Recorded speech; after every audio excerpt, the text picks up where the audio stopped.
Okay, hi students, welcome to one academy. இன்னைக்கு நம்ம August 5th உடைய இம்பார்ட்டன்ட் கரண்ட் அஃபேர்ஸ் தான் பார்க்க போறோம். ஓகே, ஸோ ஃபர்ஸ்ட் நியூஸ் என்ன அப்படின்னா, இது வந்து கொஞ்சம் ஓல்டு நியூஸ் தான்.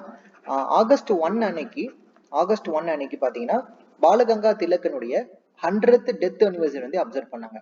ஆகஸ்ட் 1 அன்னைக்கு பாலகங்காதர் திலக்குடைய 100th டெத் அனிவர்சரி வந்து அப்சர்வ் பண்ணாங்க. சரிங்களா? ஸோ அதை பத்தி நம்ம ஜஸ்ட் சும்மா இவரை பத்தி ஒரு சில ஃபேக்ட்ஸ் மட்டும் நம்ம பார்க்கலாம். ஓகே, ஸோ பாலகங்காதர் திலக் அப்படின்றவர் ஒரு Indian nationalist and teacher and independence activist.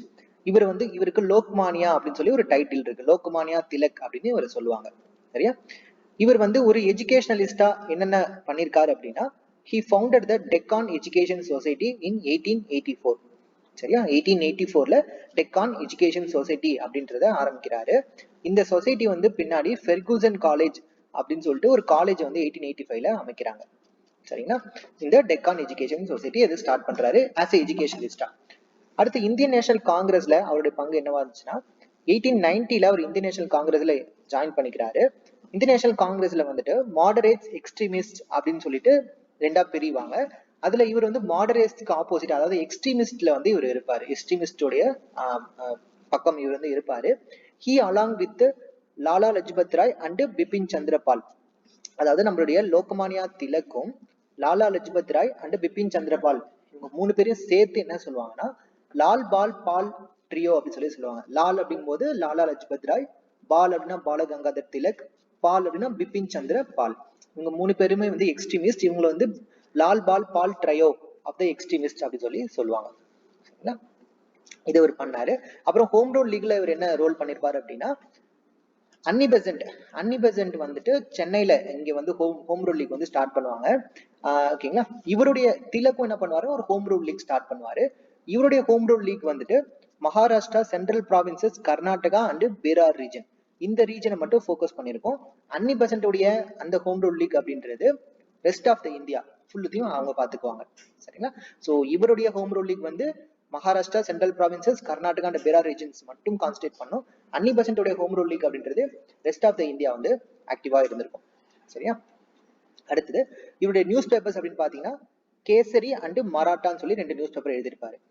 Kesari Marathi மொழியிலையும் Maratha English மொழியிலையும் எழுதியிருக்காரு. சரியா?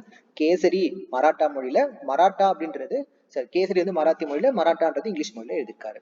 நெக்ஸ்ட் இவர் எழுதின புக்ஸ் அப்படின்னு பார்த்தோம்னா ஸ்ரீமத் பகவத்கீதா ரகசியா, ஸ்ரீமத் பகவத்கீதா ரகசியம் அப்படின்னு சொல்லி ஒரு புக் எழுதுறாரு. ஆர்டிக் ஹோம் ஆஃப் த வேதாஸ்னு ஒரு புக் எழுதியிருக்காரு. சரியா? கேசரி மராத்தான்றது news paper, Shrimad Bhagavad Gita Rahasya and Arctic home of the Vedas book எழுதியிருக்காரு. அப்புறம் இவர் சொன்ன ஒரு இம்பார்ட்டன்ட் கோட் அப்படின்னு பார்த்தோம்னா, Swaraj is my birth right and I shall have it அப்படின்னு சொல்லியிருப்பாரு. சரியா? ஸோ அதாவது சுதந்திரம் வந்து நம்ம அடைஞ்சே தீரணும், சுயராஜ்யத்தை நம்ம அடையணும் அப்படின்னு சொல்லிட்டு, அதுதான் என்னுடைய பிறப்புரிமை அப்படின்னு சொல்லி அவர் சொல்லியிருப்பாரு. அதை நான் அடைஞ்சே தீருவேன், Swaraj is my birth right and I shall have it அப்படின்னு சொல்லி அவர் சொல்லியிருப்பாரு. இவருடைய இந்த வாக்கியம் வந்து பின்னாடி வந்த லீடர்ஸ்க்கு வந்து ஒரு இன்ஸ்பிரேஷனா இருந்திருக்கும். சரிங்களா? அதுக்கப்புறம் வேலண்டைன் சிரோல் அப்படின்றவர் இந்தியன் அன்ரெஸ்ட் அப்படின்ற ஒரு புக் எழுதியிருப்பாரு. அந்த புக்ல பாலகங்காதர் திலக் பத்தி அவர் சொல்றாரு. பாலகங்காதர் திலக்க என்னன்னு சொல்றாருன்னா ஃபாதர் ஆஃப் இந்தியன் அன்ரெஸ்ட் அப்படின்னு சொல்லி சொல்றாரு. இது எல்லாமே உங்க புக்ல இருக்கிற ஃபேக்ட்ஸ் உங்களுக்கு எக்ஸாம்ல கேட்டிருக்காங்க ப்ரீவியஸ் இயர்ல. சரியா? Who is the author of Indian unrest கேட்டிருக்காங்க ப்ரீவியஸ் இயர்ல. ஃபாதர் ஆஃப் இந்தியன் அன்ரெஸ்ட் யாரை சொல்றாங்க கேட்டிருக்காங்க. Swaraj is my birth right I shall have it யார் சொல்லியிருக்காங்க. இவருடைய ஜேர்னல்ஸ் பேர் என்ன கேட்டிருக்காங்க. இது எல்லாமே கேட்பாங்க உங்களுக்கு. சரிங்களா?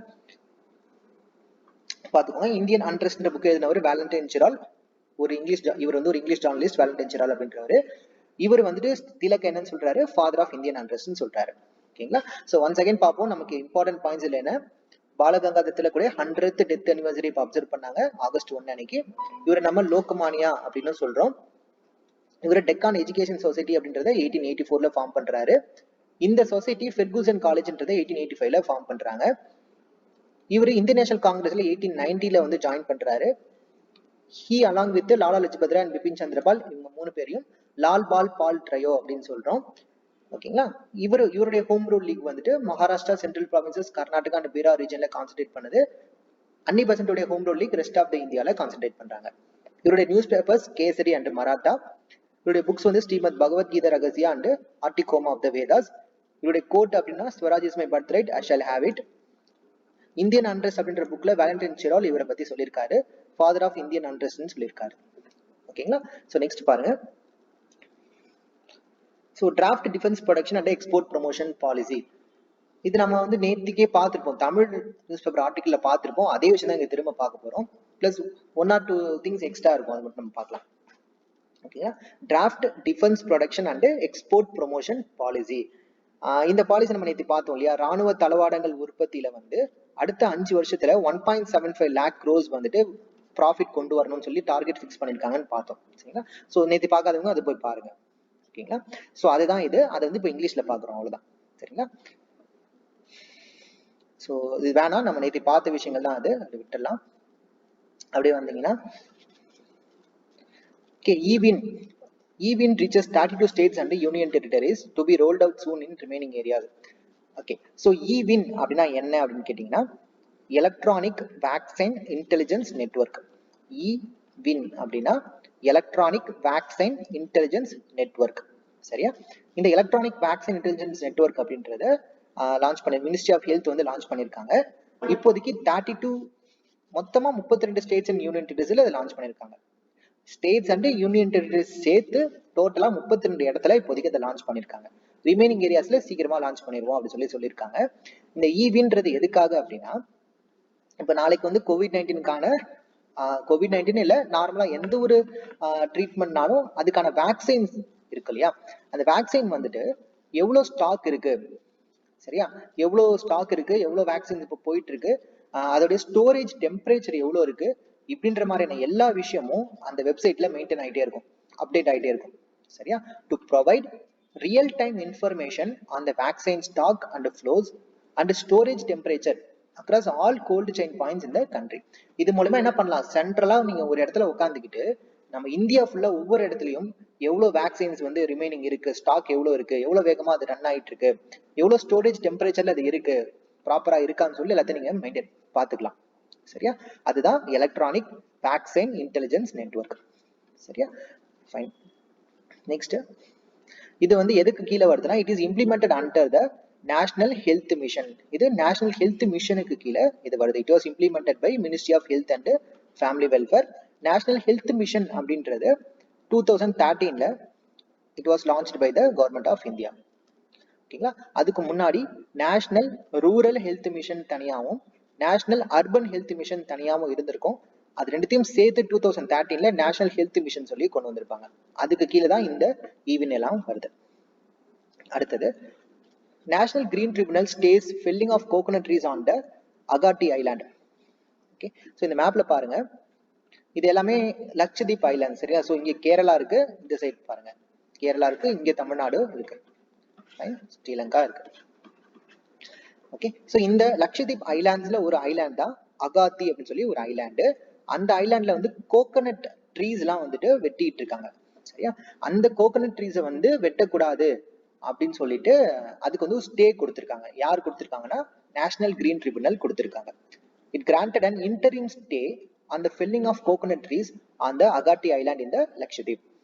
ஓகேங்களா. ஸோ நீங்க பார்க்க வேண்டியது அகாட்டி ஐலாண்ட் எங்க இருக்குன்னு மட்டும் பார்த்துக்கோங்க, மற்றதெல்லாம் தேவையில்லை நமக்கு.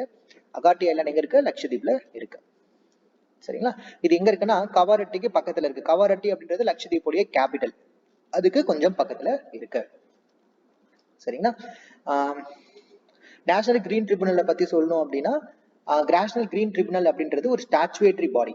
இது வந்து நேஷனல் கிரீன் ட்ரிபியூனல் ஆக்ட் 2010, அந்த ஆக்ட் மூலமா இந்த கிரீன் ட்ரிபியூனல்ன்றதை உருவாக்கி இருப்பாங்க. 2010ல இதை உருவாக்கி இருப்பாங்க.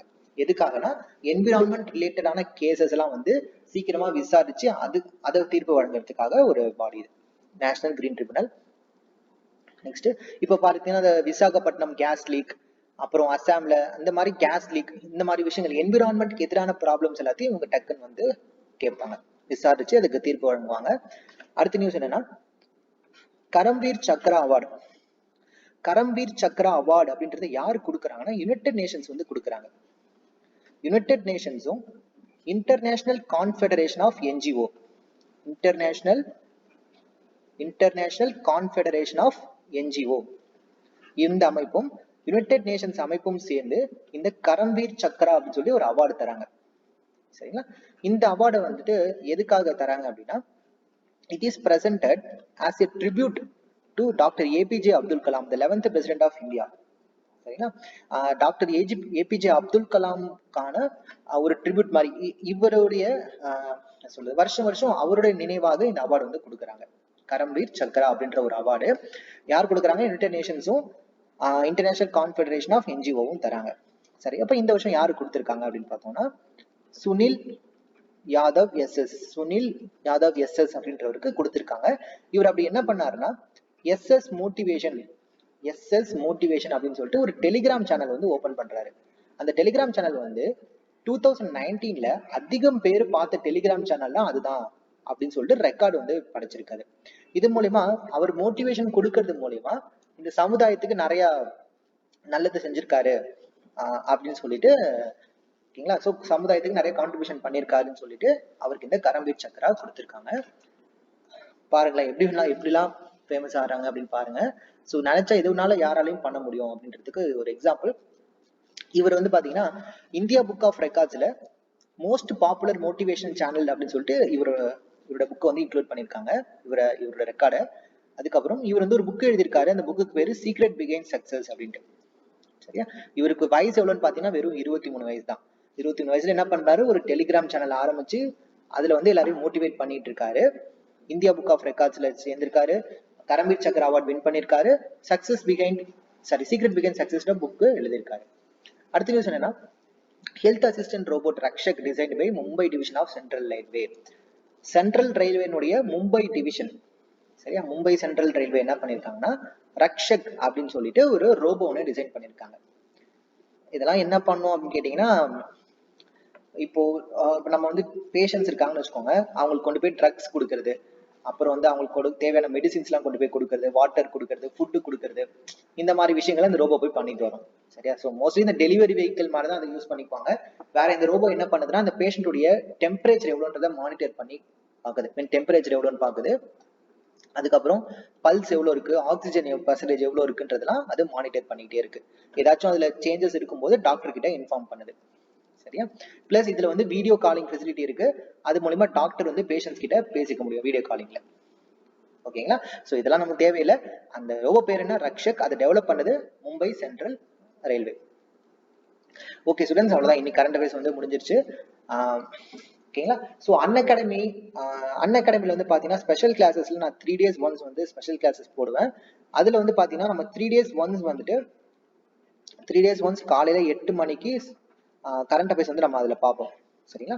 இப்போ இன்னைக்கு ஆகஸ்ட் 5th அன்னைக்கு இன்னைக்கு காலையில் நம்ம பார்த்துருப்போம். ஆகஸ்ட் 1 to 4 உடைய கரண்ட் அஃபேர்ஸ் வந்து இன்னைக்கு காலையில் பார்த்தோம். சரிங்களா? நெக்ஸ்ட் ஆகஸ்ட் 5, 6, 7க்கான கரண்ட் அஃபேர்ஸ் வந்து ஆகஸ்ட் 8ஆம் தேதி காலையில் 8 மணிக்கு அன்அகாடமில வந்து நான் கிளாஸ் போடுவேன். சரிங்களா? ஸோ என்ன எப்படி நீங்க அன்அகாடமில போய் எப்படி பார்க்கணும் அப்படின்னா, கீழே வந்து டிஸ்கிரிப்ஷன்ல ஒரு லிங்க் இருக்கும். அதுல unacademy.com/@gautam43 அப்படின்னு இருக்கும்.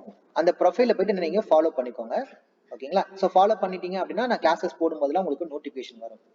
ஓகே ஸ்டூடெண்ட்ஸ், ஸோ பாருங்க அன்அகாடமில உங்களுக்காக இப்போ என்னென்ன விஷயங்கள் போயிட்டு இருக்குன்றதை நான் ஒரு கிளாஸ் சொல்லிடுறேன்.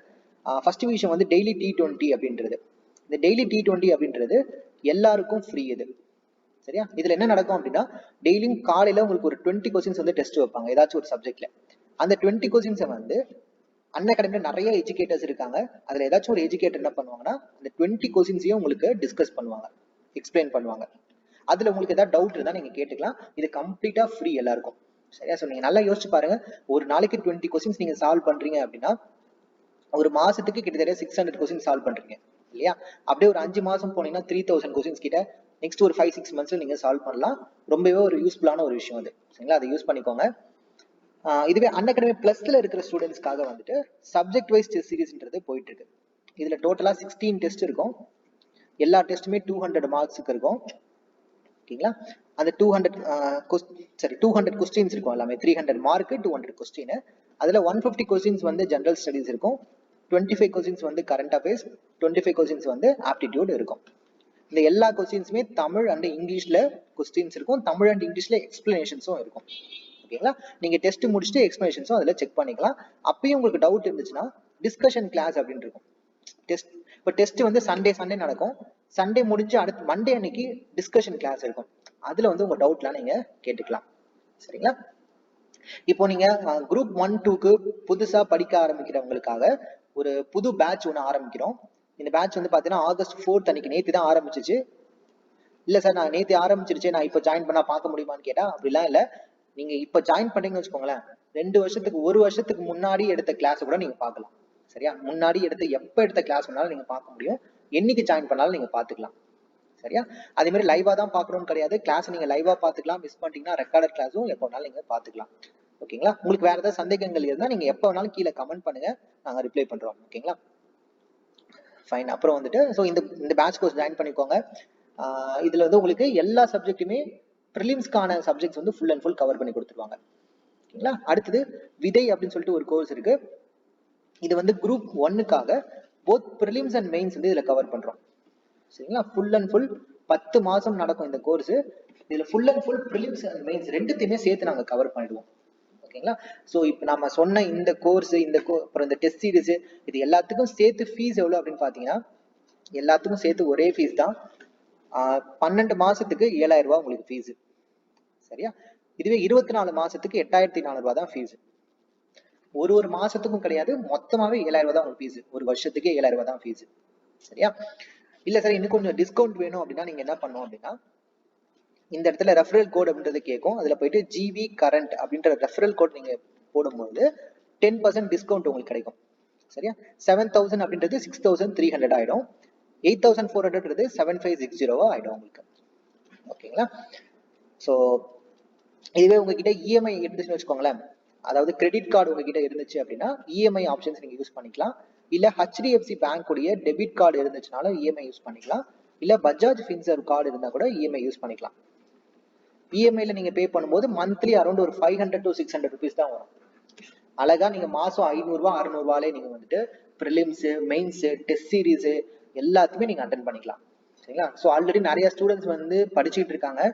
அவங்க எல்லாருமே உங்களை விட காம்படிஷன்ல அஹெடா இருக்காங்க.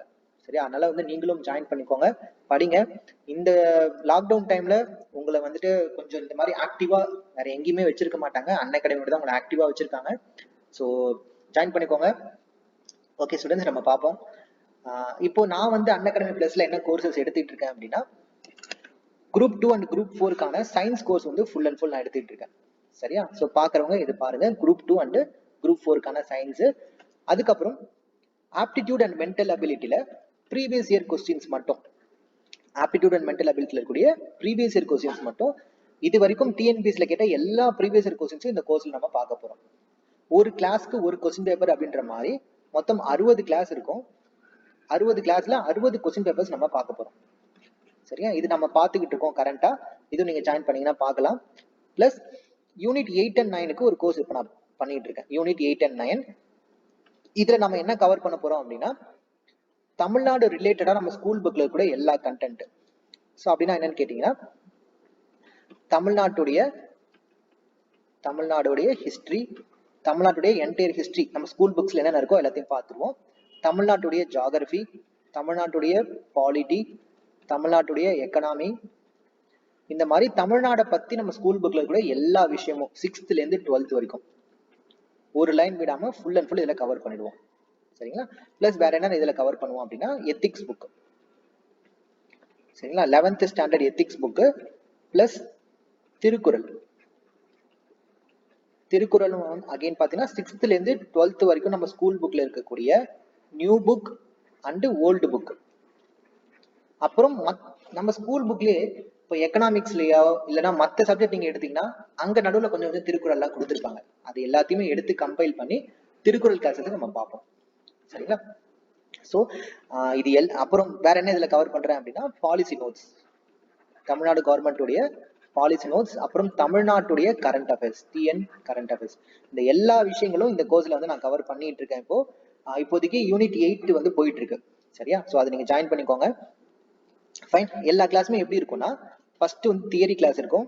ஃபர்ஸ்ட் கிளாஸ் தியரி, அது வந்து ஒரு மணி நேரம் இல்ல 2 மணி நேரம் கிளாஸ் இருக்கும். ரெண்டாவது கிளாஸ் வந்து டெஸ்ட், இது வந்து ஒரு 1/2 hour இருந்து 1 hour வரைக்கும் இருக்கும். சரிங்களா? இப்போ மண்டே அன்னைக்கு உங்களுக்கு தியரி கிளாஸ் இருந்துச்சுன்னா டியூஸ்டே வந்து லீவு, வெனஸ்டே அன்னைக்கு டெஸ்ட். தேர்ஸ்டே அன்னைக்கு லீவு, ஃப்ரைடே அன்னைக்கு அடுத்த டாபிக், திரும்ப மண்டே அன்னைக்கு மண்டே, வெனஸ்டே, ஃப்ரைடே அந்த மாதிரி வரும் உங்களுக்கு.